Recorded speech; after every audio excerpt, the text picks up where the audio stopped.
So really, to amend my statement earlier, AI is just a prompt and API call away. So you have to learn the prompting part. The API for all you guys is easy.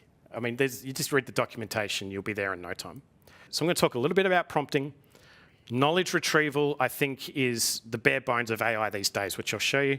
Fine-tuning, which is basically taking a GPT and creating your own version of it. And I'll talk a little bit about open source, which is where I think a lot of us should be headed as well.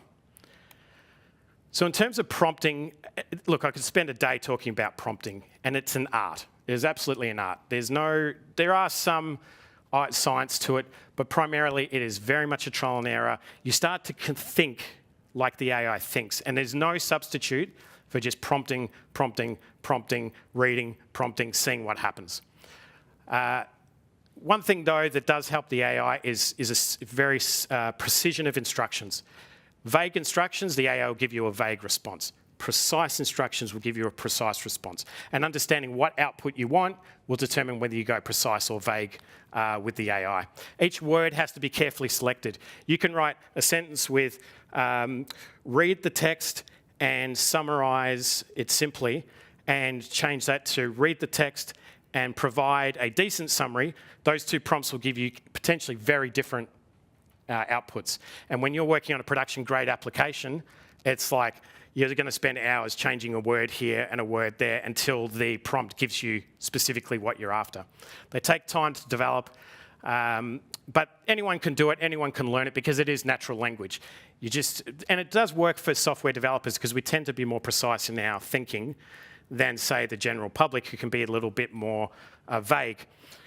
But if you have a look at the idea of this is part of a prompt I've taken the key data out, but it's something similar to what we're working on for a particular client.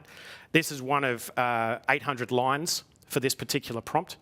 Here you've got a whole series of instructions, and those instructions go on, and they're just precision, precision, precision, precision, precision. When AI first sort of started about, well, a year ago really, when you sent a prompt to OpenAI, you had about a window of 3,000 words that it would accept.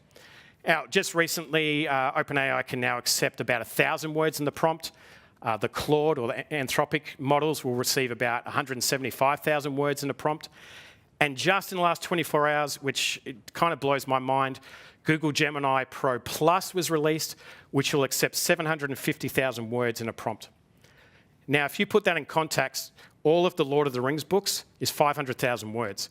So you can put the entire Lord of the Rings books into your prompts and do some pretty amazing things. So where we used to have to do very short prompts, now we can go big and we can get very precise and do all sorts of amazing things with our AI. The other thing you want to start looking at is JSON schema.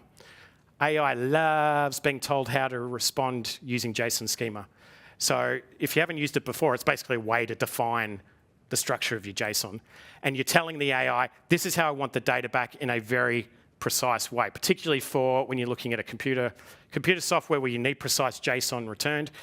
This is the way to do it. There's also settings you can set with most of the models to tell it you must give it in this particular JSON format, and it's working like spot on.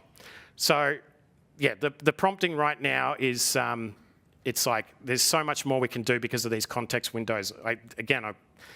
I'm blown away by Gemini Pro. I haven't tested it yet, but I definitely will be.